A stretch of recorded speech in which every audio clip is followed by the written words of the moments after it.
A big night from Eddie Rosario helps the Atlanta Braves sweep the Cincinnati Reds, and we'll look at the best and worst stat for the Atlanta Braves through the first 2 weeks of the season. All of that on today's episode of Locked On Braves, so let's get into it. You are Locked On Braves, your daily Atlanta Braves podcast. Part of the Locked On Podcast Network, your team every day.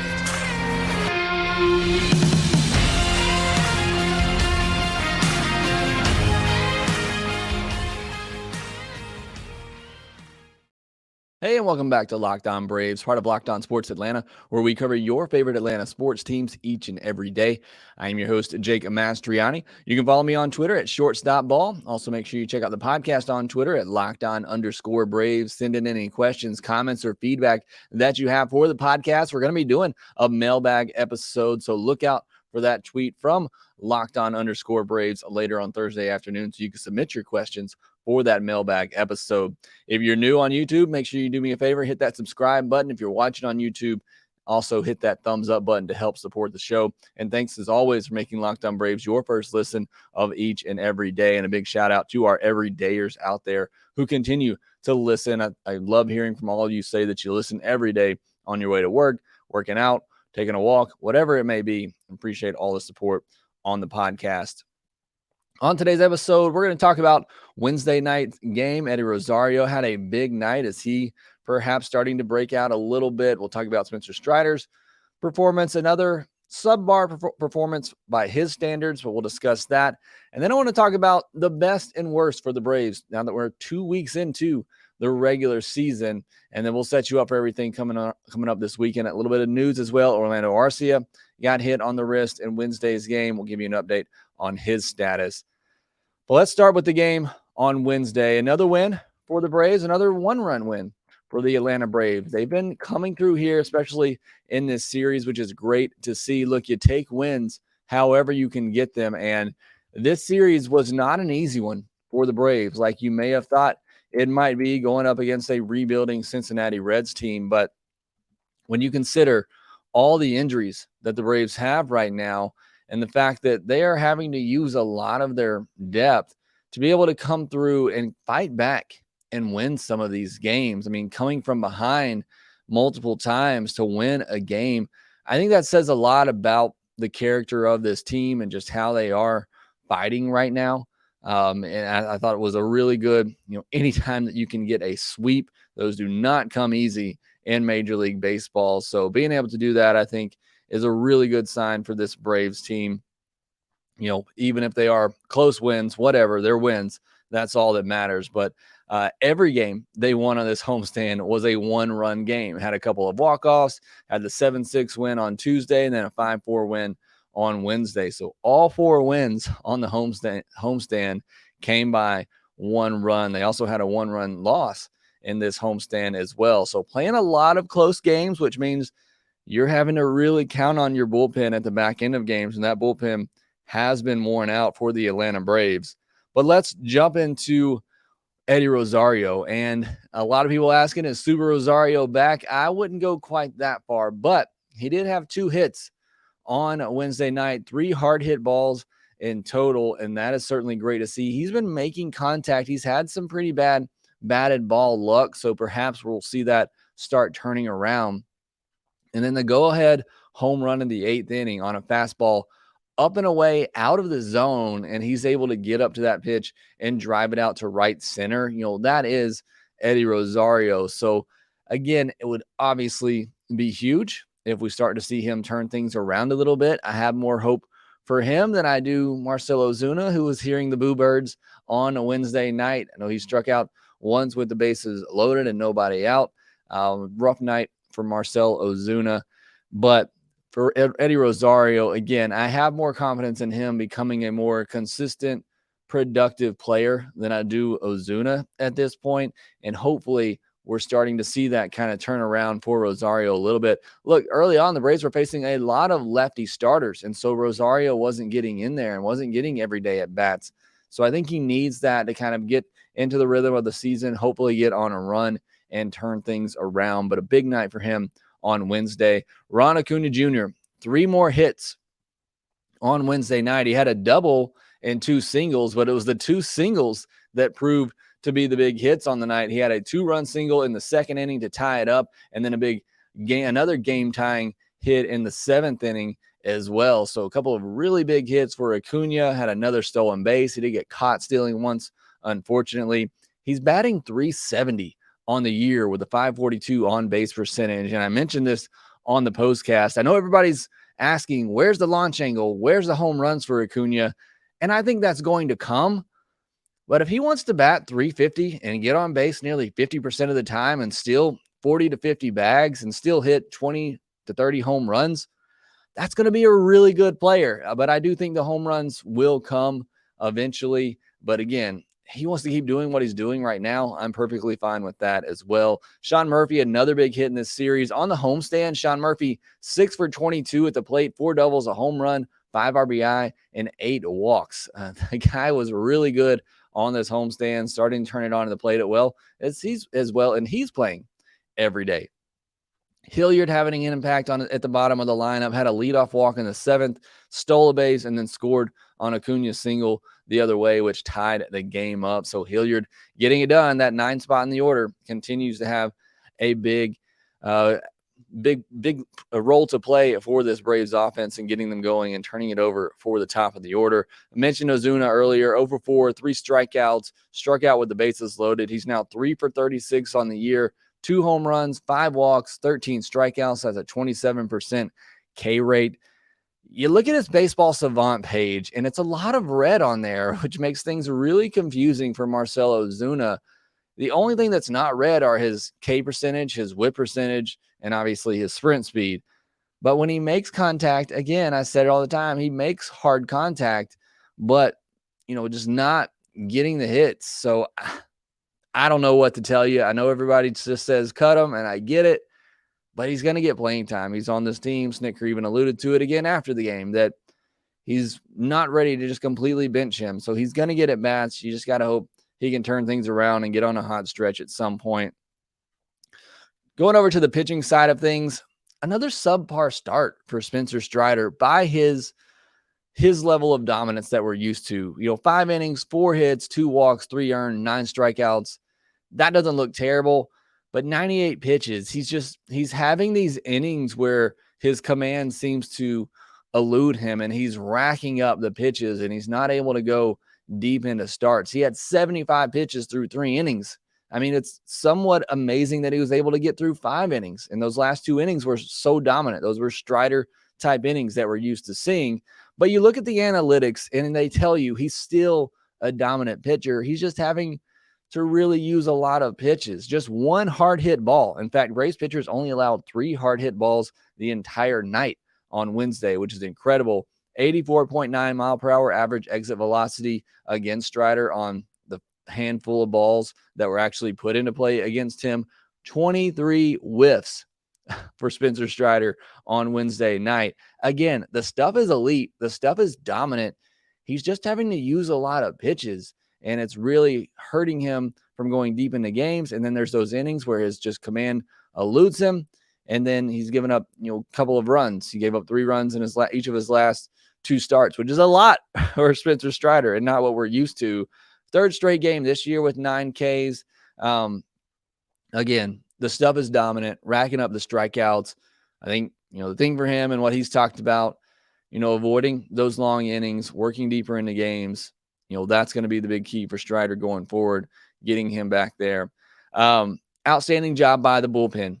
Lucas Luetge gave up that run, but Lucas Luetge was never meant to have to go multiple innings for you, but that's just where this bullpen is right now. Lucas Luetge was signed as mostly a lefty specialist. Come in against the inning where maybe you have a couple of lefties coming up. He was never meant to be a guy that was going to work multiple innings for you in a tight game. But that's just that's the state of the bullpen right now. They are shorthanded. They're missing a couple of key guys, and they've had to work a ton so far in this season because Brave starters just haven't been able to go deep into games. Bryce Elder's the only one working deep into games right now. So this bullpen is taxed to the point where Lucas Luetge is trying to get you 2 innings. And unfortunately, his second inning was just not very good or not as good as his first inning. And he gave up that run. But in 3 of the 4 innings they had to cover outside of that, the bullpen was pretty much drama-free. Kirby Yates did have a leadoff walk, but settled in after that. Minter looked back to his usual dominant self after blowing a save the other night. So, again, this bullpen, we talked about it on the postcast as well. I think they've done a tremendous job with what they've been asked to do and all the innings they've been asked to cover. I think Snicker's done a great job of trying to keep these guys as fresh as possible and their use of them. My only gripe was using Minter in the blowout game on Sunday night, and then he wasn't as fresh the night before or the night after that and blew that save. Fortunately, the Braves ended up winning it, but I mean, they really haven't had too many complaints with the way that Snicker's been forced to use this bullpen because of injuries and people being overworked. And again, it's a sweep. You take those. They're not easy to come by in Major League Baseball. So you take any sweep that you can get over any type of opponent. Again, even the worst teams in baseball, it's not easy to sweep. So you take those all 1-run wins. You take those as well, and you move on. You got the off day on Thursday, and then get ready for Kansas City. We are now 2 weeks through the season. The Braves are 9-4, top of the NL East, top of the National League standings overall. But what are their biggest weaknesses through the first 2 weeks? What are their biggest strengths? Is there where can they improve going forward? We'll discuss that next. For a championship team, it's all about making sure every player is a perfect fit. It's the same when it comes to your vehicle. Every part needs to fit just right. So the next time you need parts and accessories, head to eBay Motors. With eBay Guaranteed Fit, you can be sure every part you need fits right the first time around. Just add your ride to My Garage and look for the green check to know the part will fit or your money back. Because just like in sports, confidence is the name of the game when you shop on eBay Motors. And with over 122 million parts to choose from, you'll be back in the game in no time. After all, it's easy to bring home a win when the right parts are guaranteed. Get the right parts, the right fit, and the right prices on ebaymotors.com. Let's ride. Eligible items only. Exclusions apply. If you're not already, make sure you're subscribed to Locked On Sports Atlanta, where you can get the postcast of me and Grant McCullough. You can also get that in the Locked On Braves podcast feed, so make sure you're subscribed to both those areas. Also on Locked On Sports Atlanta, they got all your Atlanta sports covered. So you got the Hawks playoffs coming up, the Falcons getting ready for that season and the offseason going on right now. So make sure you're subscribed to Locked On Sports Atlanta. We'll have a mailbag episode for you. I'll actually record it live on Thursday night, but it'll technically be our Friday episode. So make sure you submit those questions whenever I tweet out that tweet from Locked On Braves or Locked On _ Braves on Thursday afternoon. You want to join that show live, you can do so on Thursday night. I'll tweet that link out as well. All right, it's 2 weeks through the Major League Baseball season. Again, the Braves are 9-4, which is pretty incredible when you think about all the injuries that they've had to deal with and the key losses that they've had in the rotation and the bullpen and the lineup. I mean, it has been all 3 areas for the Braves have been hit pretty significantly so far. You think about it, 2 key losses for each of those areas. Max Fried and Kyle Wright in the starting rotation. Travis d'Arnaud and Michael Harris in the lineup. Colin McHugh and Raisel Iglesias in the bullpen. Those are 6 key losses to each part of the team. Rotation, bullpen, lineup. And the Braves are still 9-4. That's pretty incredible for me, especially when you look at the last couple of seasons. They've gotten off to slow starts, and here they are able to get through those waves of injuries and still have a really good record, one of the best in the National League.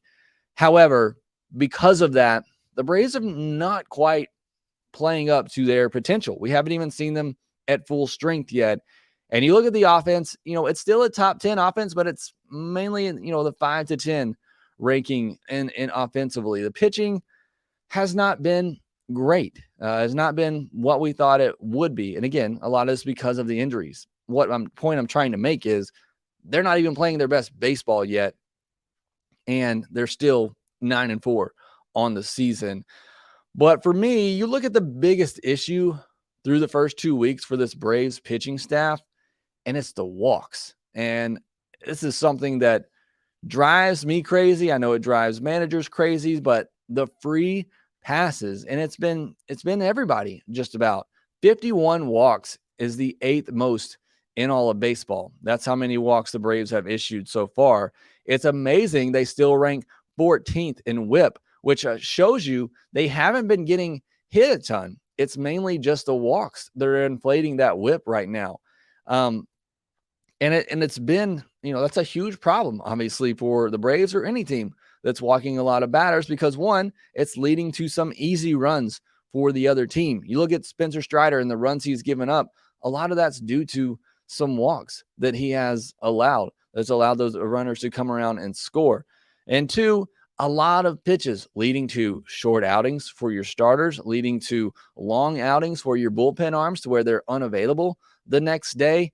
It's obviously not a good recipe for success long term. You look at their 3.92 walk per nine, it's ninth worst in all of baseball. They had a 3.11 walk per nine last year. You would still like to see that number under 3, but they're walking almost another batter an inning. They're walking almost 4 batters a game.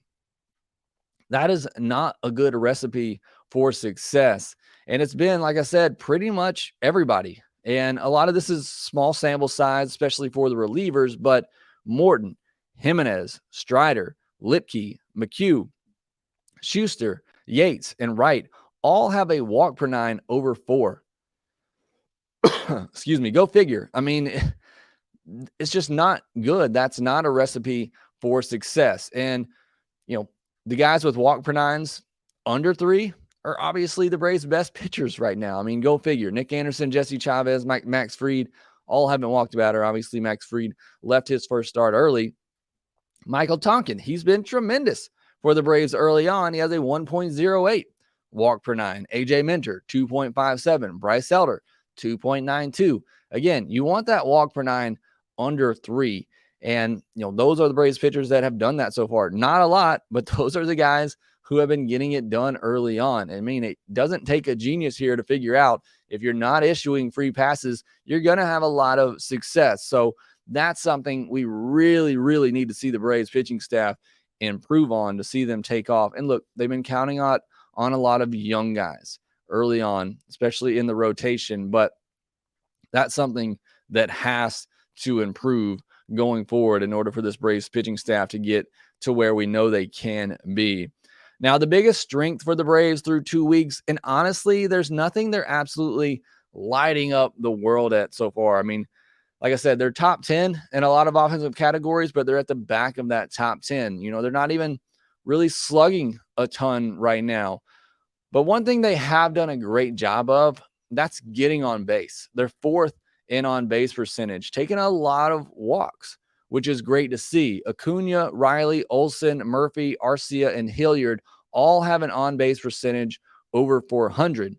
Now, it is a bit of a drop-off after that. You do have Travis d'Arnaud at 333, and then everyone else is 280 or less, but still, when half of your lineup or over half of your lineup has an on-base percentage over 400, that's pretty solid. That's going to get it done on most nights. You combine that with the fact that they're 6th in average, so they're hitting the ball extremely well, and they're 4th in average exit velocity, so they're hitting the ball extremely hard, which is what we're used to seeing with this Braves team, and tells me that, while the offense has been good, it may not have been elite like we thought it would be to this point. You could see that coming because they are hitting the ball hard. They are getting on base.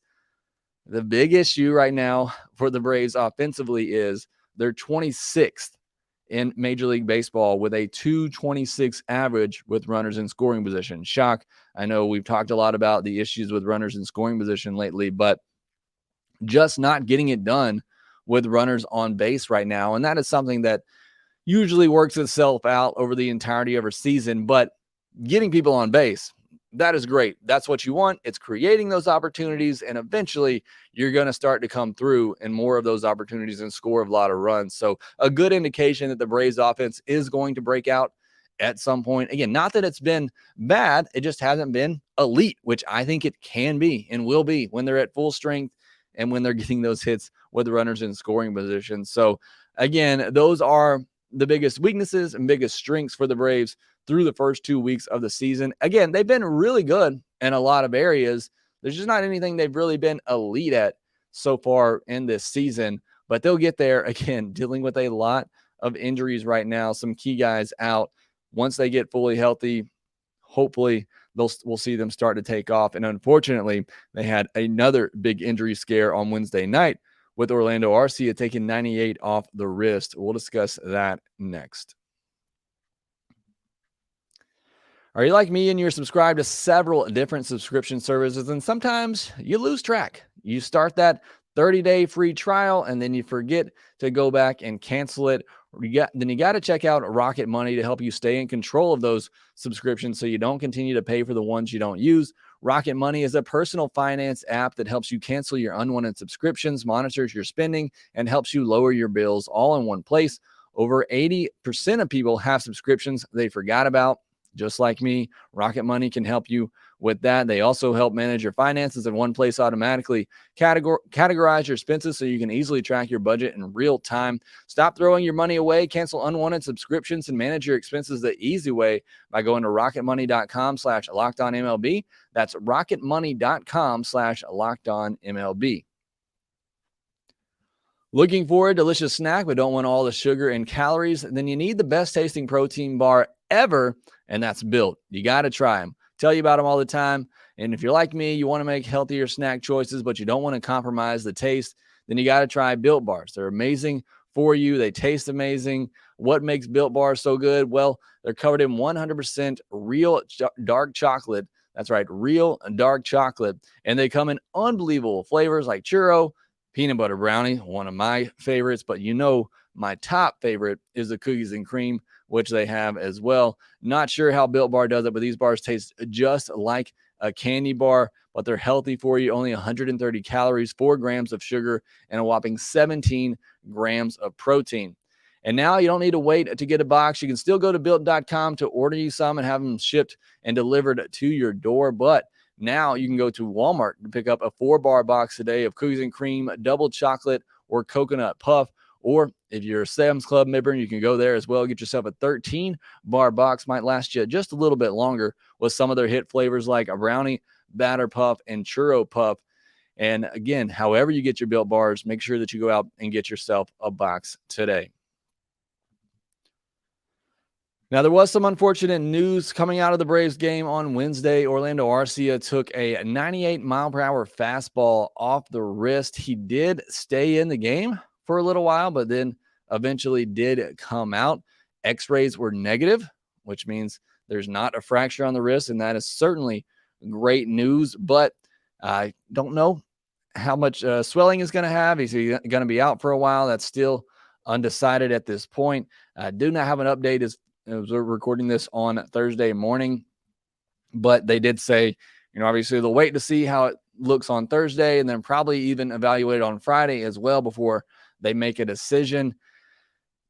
You can't go too long without Orlando Arcia in there without making a decision because your only backup infielder is Adrianza. And I don't know that you can go into that Padres series next weekend with him as your starting shortstop. Obviously, Vaughn Grissom, Braden Shoemaker waiting at AAA for their opportunity. But hopefully Arcia is back. I mean, the guy's been unbelievable to start the year for the Braves. I really hope this isn't something that sets him back or keeps him out of the lineup too long with just the role that he's on. So hopefully he's able to be back soon because, again, he's been one of the better hitters in the Braves lineup. He's been great defensively. So hopefully he can just take a couple of days off here, let that heal up. I'm sure there's going to be some swelling anytime you take 98 on a bone like that. I'm sure it's going to hurt for a few days, but hopefully it's nothing major and he's able to get back in there soon. But we'll have an update for you as soon as we do hear something on that. Again, we'll have our mailbag episode on Thursday night. So tonight, as you're listening to this on Thursday, we'll do that live. So make sure you submit your questions or come join me live to do that episode, record that episode with me. Should be a lot of fun. But that will do it for this episode of Locked On Braves. Thanks again for making Locked On Braves your first listen each and every day. Thank you for being one of our everydayers out there. If you're an everydayer, let me know in the comment section below on YouTube. Again, thanks for listening. Be sure to follow us on Twitter at LockedOn_Braves. Look for that tweet for the mailbag questions later today. You can follow me on Twitter at ShortstopBall. Also, make sure that you rate, review, and subscribe to the Locked On Braves podcast wherever you get your podcast, and we will talk to you next time.